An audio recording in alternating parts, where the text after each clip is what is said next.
Life is a mystery. Everyone must stand alone. I hear you call my name, and it feels like home. Hi, everybody. Welcome to another episode of Me Movement on the Mic. Today's podcast, I have to say, I told someone about the heading of the podcast, and I could see their face starting to change. They cringed just a little bit. And then I was like, right, I think I'm on to the right subject. So today's episode is called Lourdes Leon, Hairy Armpits, and How to Love the Skin You're In Today. Now, this prompted me, the heading prompted me because there was the Met Gala recently, and basically it's an event where fashion designers they showcase their clothing, and no star can go there unless they pay for a ticket. It's like 15 grand. But I don't know if you saw Kim Kardashian wore this outfit that looked like she was dominatrix. I covered her head, face in black. Basically, wore something that a lot of Middle Eastern women wear in parts of the Middle East. Like it's called the abaya. I forgot what it's called in English. Burqa. Yeah, that's the one. It's like a burqa. Basically, she wore it, but it was a bit tight. Anyway, long story short, the Met Gala was on, and I saw Lourdes Leon. If you don't know who she is Madonna's daughter. So that way I thought the first part of the podcast would be appropriate because, that's a Madonna song. So she basically went to the Met Gala, and photos were taken, and she lifts up her arm, and she had armpit hair. I think everybody knows like she's Madonna's daughter. She's grown up into that, pushing the social norms of that time. Her mother was very, very forward thinking and a bit controversial for some people. I mean, Madonna did a sex tape, not sex tape. She did a sex tape, but not the traditional sex tape. She did a tape that shows my age. She did like a sex tape or video, and back in the day, and she put like an album to it. Correct me if I'm wrong. She basically, she's much more, she's like a trailblazer basically before Kim Kardashian. Okay, so lifted her arm up, hairy armpits, everyone's shocked, and I just wanted to have a chat about my experiences, and like I didn't realize how in-depth this topic was. Like I had to do some research into like social norms. It runs deep. It runs so deep. So basically, look, for 5 to 10 years ago, honestly, I would have died at the sight of hairy armpits, especially for women. I know it's bad to say for some of you out there who are more educated in sociology more than me and understand that plight of women, but you got to understand how I grew up. Honestly, I would have been dead on the spot if I saw someone lift their arm up with hairy armpits. So you're just gonna say, Sally, like who cares? It's just hair. But look, listen. Let me take you back, okay?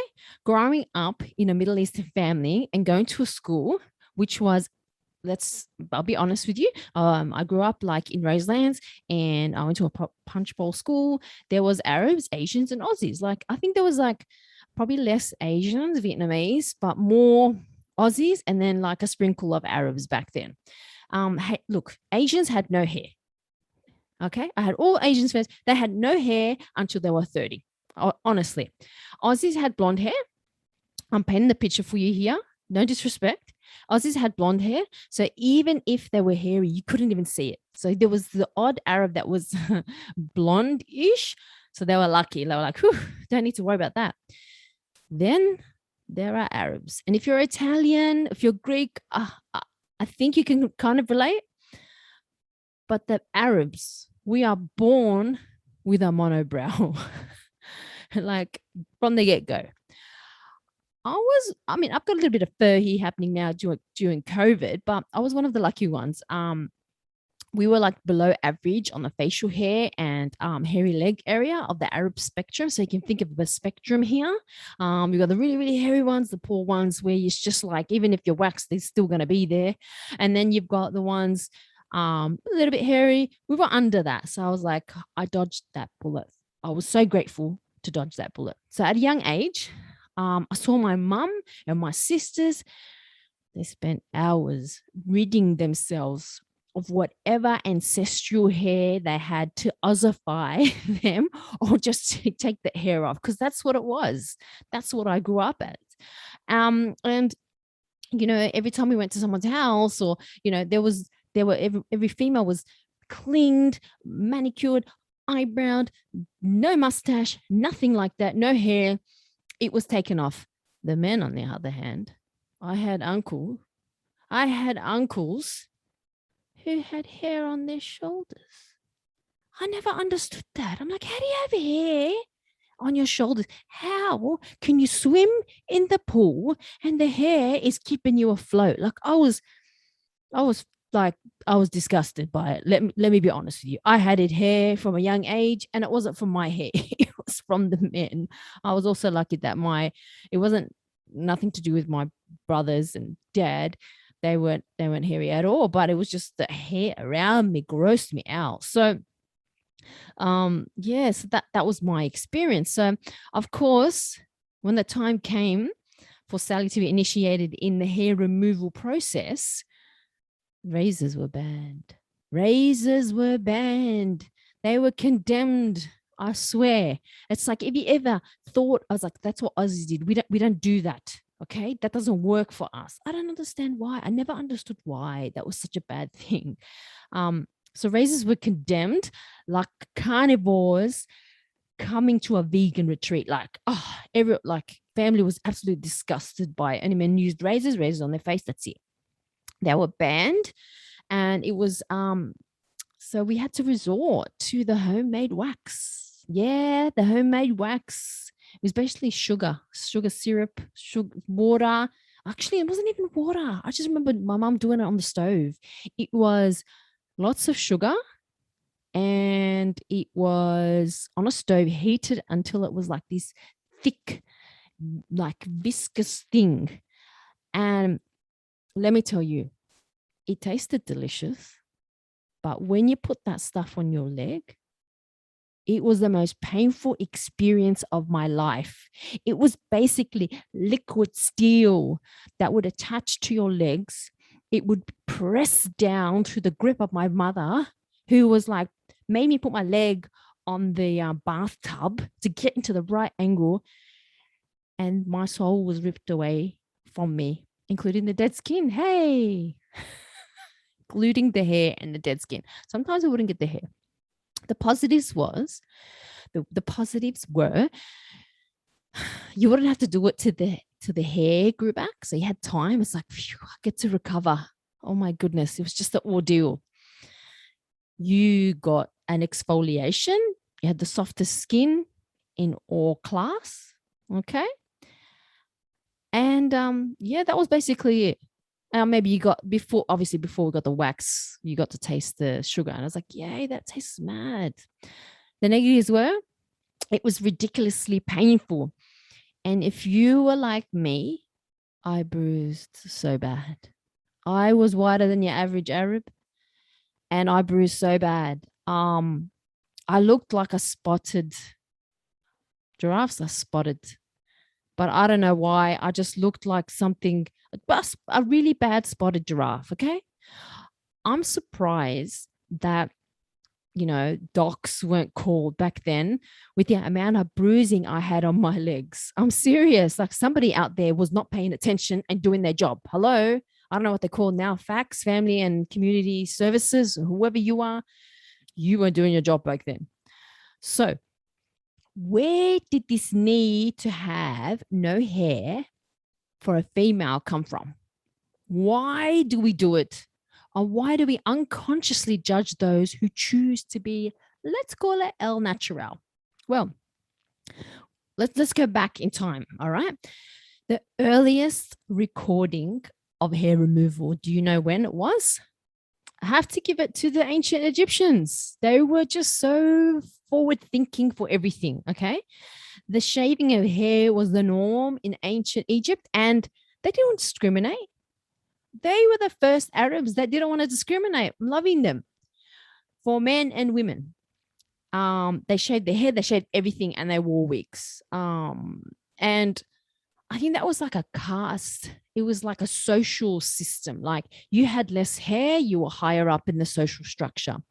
The earliest recordings of body hair removal was also from the Orient. I read somewhere that they were mixing sugar because they didn't have obviously all the things that we had this day, but they used to mix things like arsenic, quicklime, starch, water into a paste-like thing and take it off. So that was a bit intense. Nobody liked arsenic. So back then it was 50-50. Hey, that's great. Threading began in Turkey. I love threading, but I haven't been able to do it now. So that's why I got fairy eyebrows, if you want to visualize that. Things like shaving in ancient Greece and Rome. Again, it's all about status. The less body hair.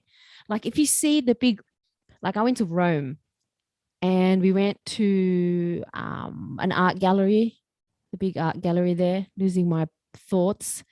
And a lot of the statues, they're like there wasn't any hair on them. And that could go back to the more body hair you had, the lesser of your status in society you would be. So people went to great efforts in order to remove all hair outside of the hair on their head. So why did people start removing, like things like pubic hair? Like where did that even come from?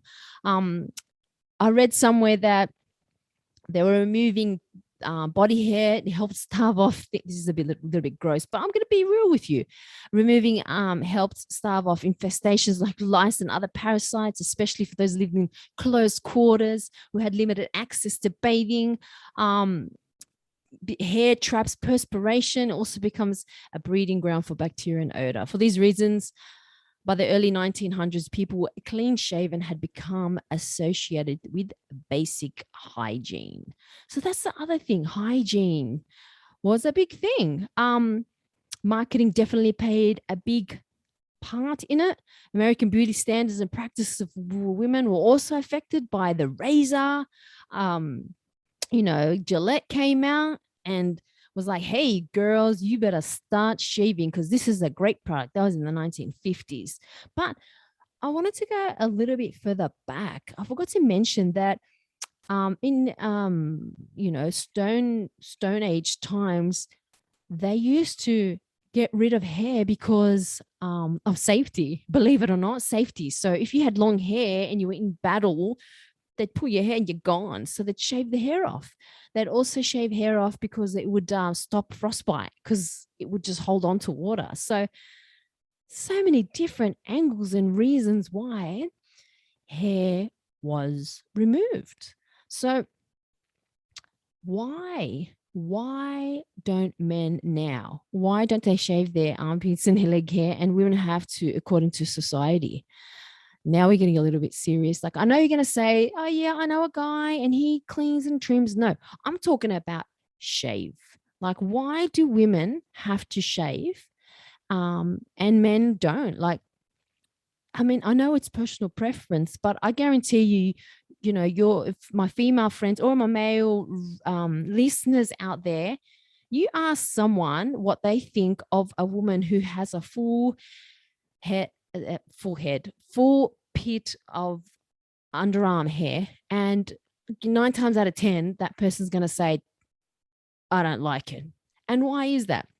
Well, I did some research and there was a study called Perilous Patches and Pit Stashes imagined versus lived experience of a woman's body hair growth. Like someone did an actual study about this. So there was a lady, her name is Brianne Fars. She did a study with two groups, right? In the first of the two groups, she asked a diverse community sample of women between the ages of 59 to assess their impressions of women who grew body hair and to imagine their own and others' reaction. It was basically hypothetical. Okay, so they didn't actually grow it. The second study utilized response papers from 62 women from diverse backgrounds who grew their body hair for an assignment. So one group was like, imagine you're going to be growing your hair. And the other group actually had to grow their hair for an assignment. What are the results? The results showed an overwhelming negativity towards the women growing body hair in both studies, but they differed in perception of social control and individual agency. Study 1, imagined. Study 2, they had to do it. And they basically, like the study 1, they were like, oh, whatever, it's fine. They did, they rarely acknowledge the social pressure placed upon them. Even they were disgusted by other women's body hair. That's the people who imagined it.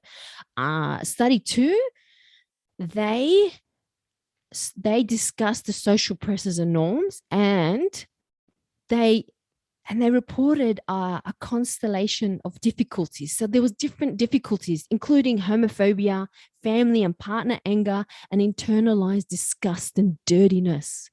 So they actually experienced all that. How amazing and how sad is that? Like, just because they grew hair, they experienced like anger from their partners and disgust, and people thought they were gay, like just because they grew underarm hair.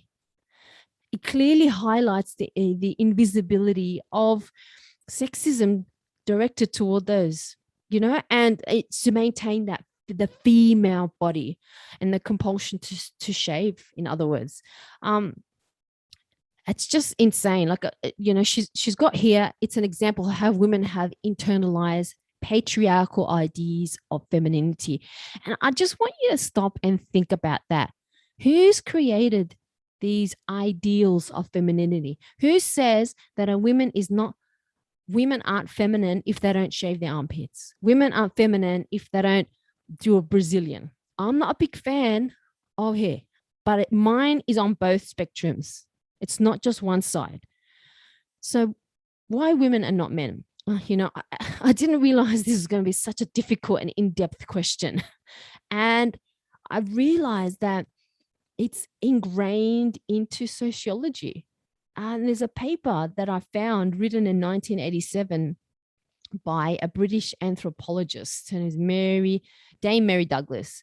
And she's known for her writings in human culture, symbolism, and sociology. And she did raise the question about the body's constraints, the social constraint, the way the physical body is perceived. And she basically says the physical experience of the body sustains a particular view of society. What does society think of the body? Hair is a physiological phenomenon, but it's also a social one, a symbol of the self and of group identity, an important mode of self-expression and communication. And it's definitely the society. Like, where do you fit in? How do you fit into this? And is it, like, think about it, is it such a big deal? And where did it come from in your own personal experiences? Think about it. Where did it come from? Did it come from, like me, when I was young and I watched my family go through the steps of hair removal, and the guys can do whatever they want, they can grow their hair? Who says that? Who put that into the law of society? Was it humans?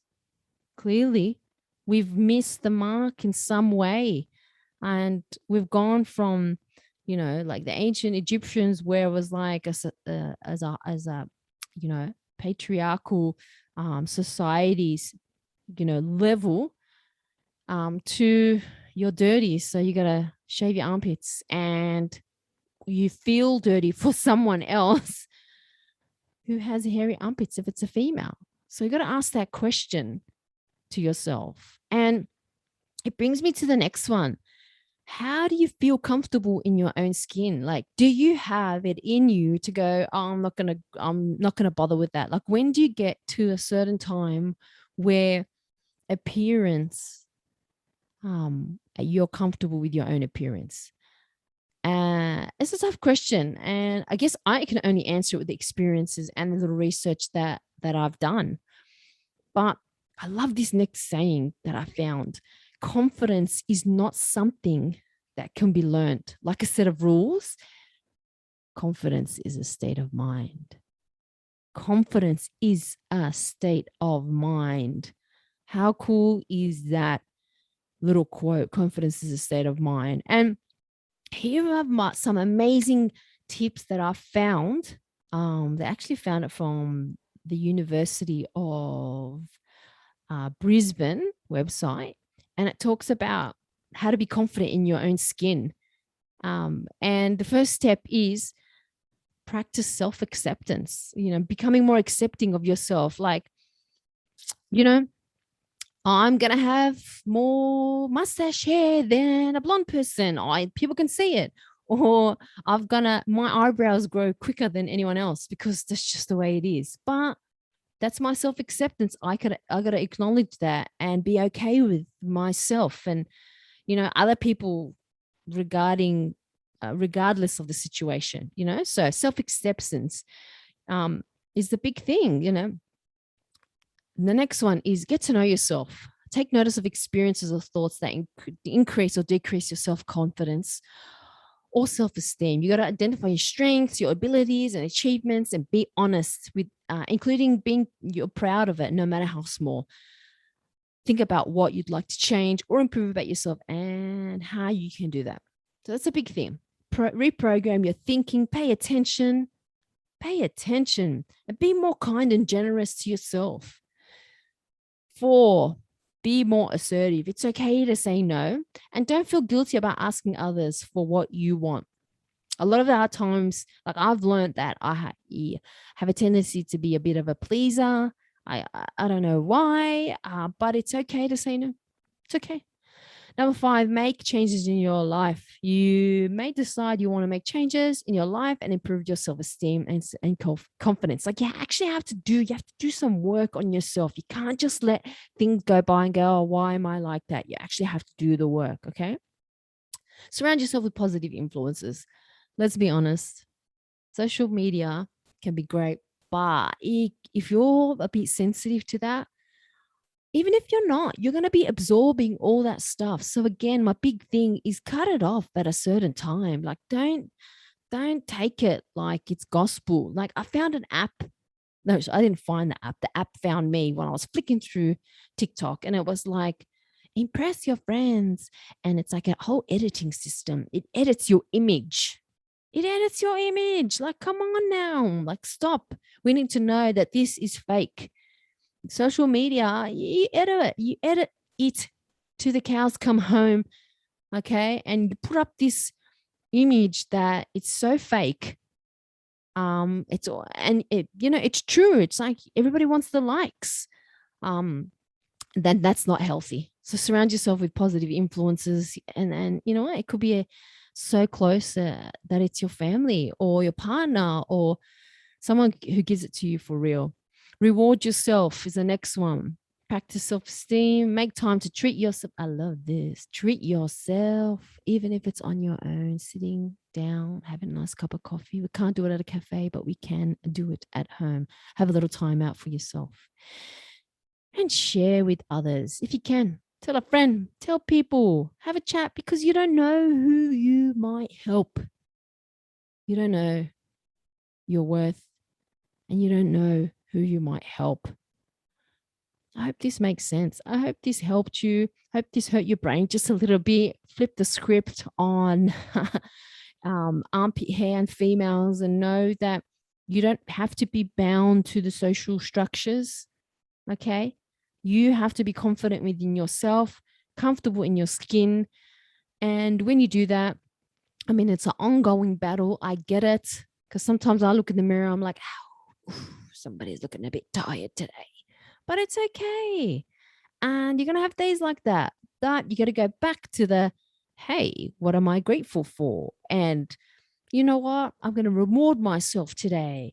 And I'm going to, I'm going to reprogram my thinking. When you have a little bad thought in your head, just go, hey, what are you saying? Is this constructive? Is this going to help me? No, it's not. So see you later, mate. See you later. I hope you enjoyed today's podcast. Share it with someone if you think it helped. And have a lovely day. And I shall see you soon.